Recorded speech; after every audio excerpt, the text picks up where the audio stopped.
Hello, my name is Amelia Daly. I'm a medical student at the University of Wisconsin-Madison.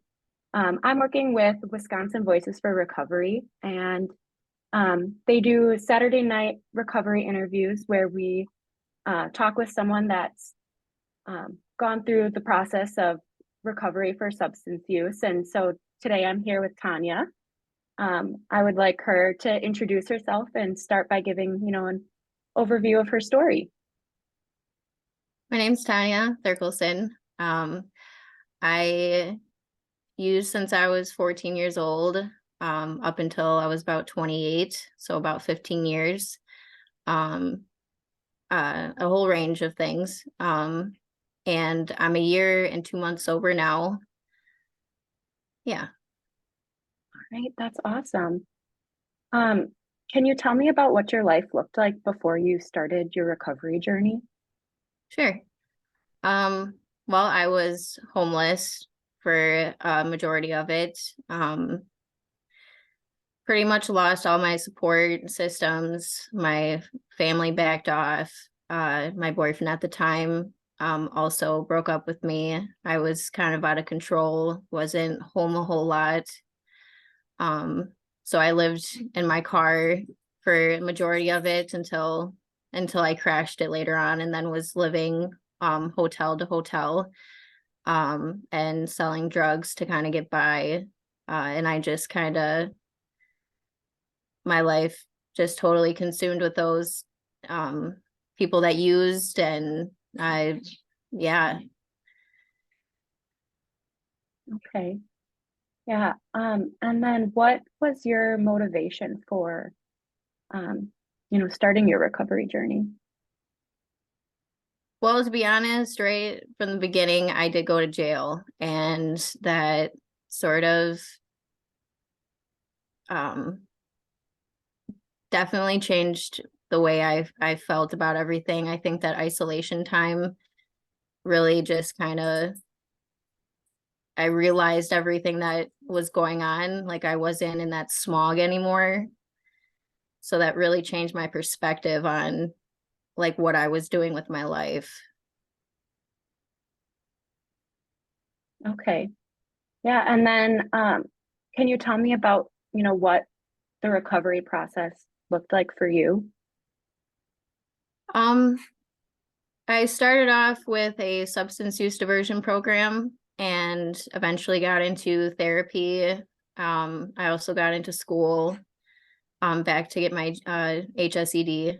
Um, and I also joined a it's Seasons Counseling. um, it's a they help support you in like getting a job and finding housing. Really great resource.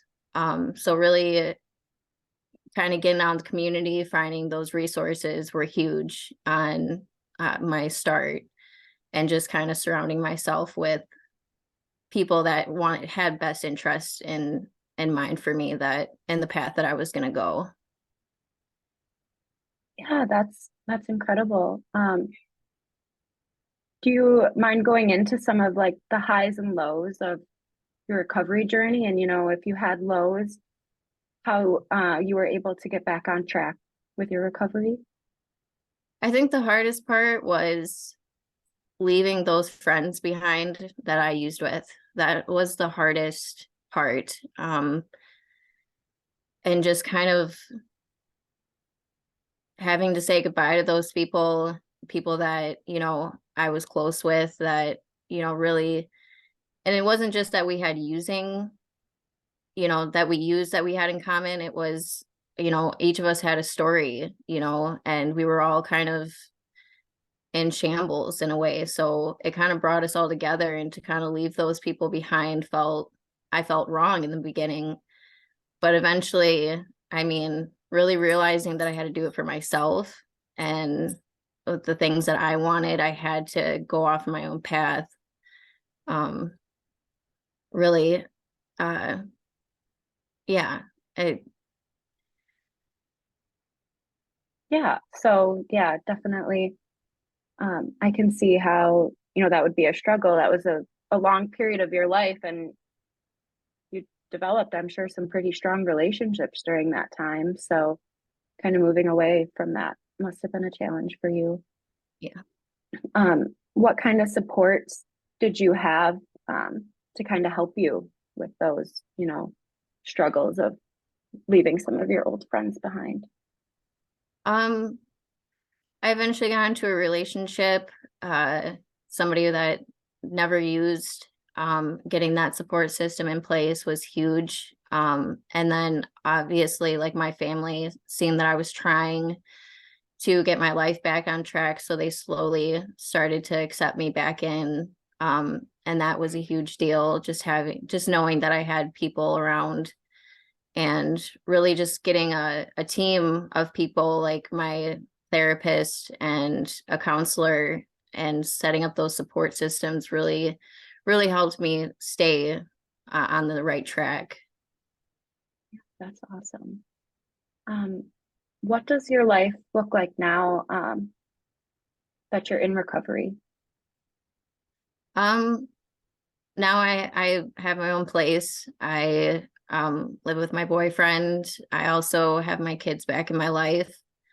Um, I've taken care of all my legal troubles. I've moved on in a way that now I have a job. I've completed school.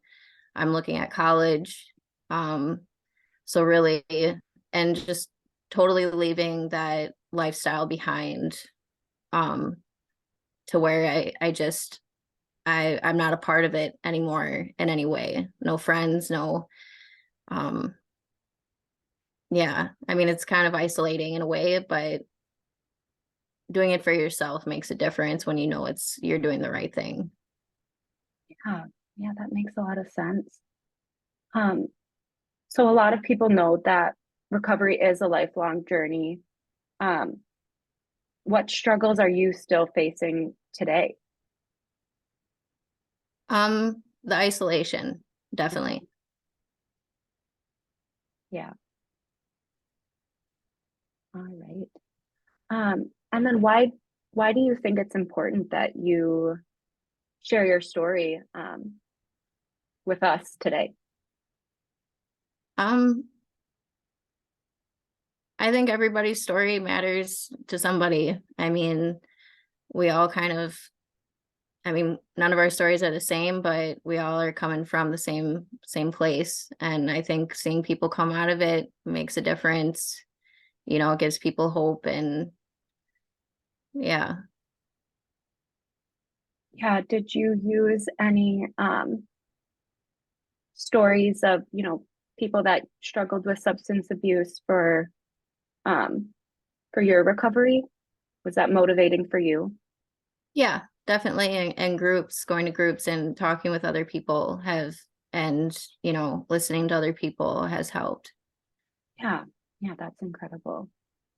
Um, and then kind of taking a step back from your personal story, um, what do you think is one of the biggest misconceptions that people have with substance use disorder and the recovery journey? Um, that once an addict, always an addict. I think that it's wrong.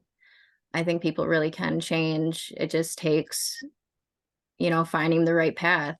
And luckily, there's multiple paths to recovery. And as long as you try, you know, if the first path doesn't work, as long as you keep trying different pathways, I mean, you're bound to find something that works. You just got to keep trying. And um, yeah. Yeah. Um, and then kind of going off of that, what has your experience been like with the healthcare system, with various doctors um, going through your recovery? Was there anything that, you think is wrong about our healthcare system right now in terms of substance use disorder? Um,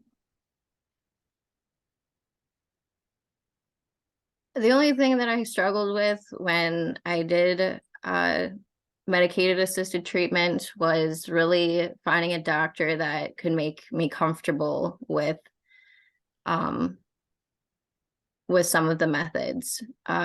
Because some of those methods, there's like the Subucade shot, which is what I did. It's extremely painful to get. And I had a great doctor in the beginning that would numb that area for me to make it,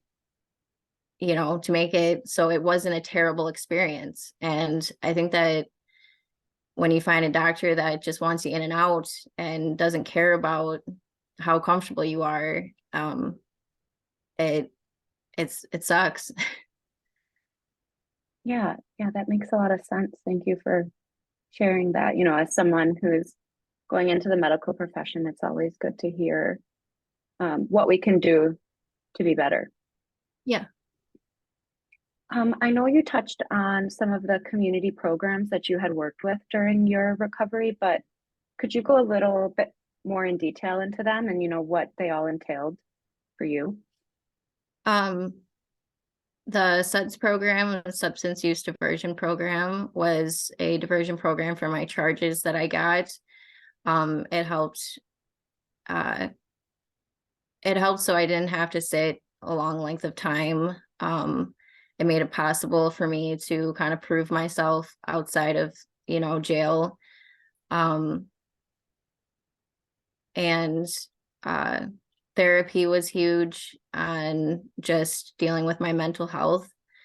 And also, I did CCS, which is seasons counseling. Again, they help with getting you like a counselor that's gonna really want to help you, and get the right support systems in place, no matter what it is, whether it's a doctor, whether it's housing, whether it's therapy or a vehicle or school. Like, they really reach out to the community and get those resources for you, which helped a lot, having somebody that knows what's out there, because I think in the beginning of recovery, a lot of people don't know the resources out there. So having somebody that really knows um, helps keep you on the right track. All right, yeah. And then are you still involved in any community programs at this point in your journey? Yes. Um, I completed the substance use diversion program, but I'm still in CCS and I do still go to therapy. Um, I think those things are necessary for a while. Yeah. All right. Um, and then what has your motivation? I know we talked about your motivation to initially start your recovery, but what has your motivation been now, every day going forward to remain in recovery? Definitely my kids has been a huge part, and really just proving to myself has been the other huge part. I think you got to do it for yourself in the long run to really do it for those that matter,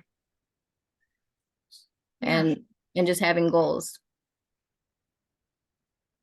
Yeah, that's incredible. All right. And then what would be, kind of advice that you would give to either someone that is currently struggling with substance use disorder or someone that is early on in their recovery journey? To be resilient, uh, to not be scared to try the different um, pathways that, if you fail at one program, if you fail at, one method, there's so many other out there that you just got to find what works for you. Yeah. Yeah, that's awesome. Um, yeah. So, what was there any other, you know, points in your journey that you wanted to share with us that you think might be helpful for those, going through the recovery process? Um, I think also just educating yourself, about recovery, educating yourself about addiction, and really just trying to understand yourself uh, could go a long way as well. Yeah, yeah, that definitely makes sense. And, that sounds like something that, everyone, like the entire population could benefit from too, is just a little bit more education on, substance use disorder and, what that means and then also understanding more about, who we are as people. Yeah. All right. So I think we'll wrap up our interview. Thank you so much for sharing your journey and, your story of recovery. Hopefully that this will, like you said before, reach the person that just connects with your story and um, helps them find that motivation or advice through their recovery journey. So thank you so much. Thank you.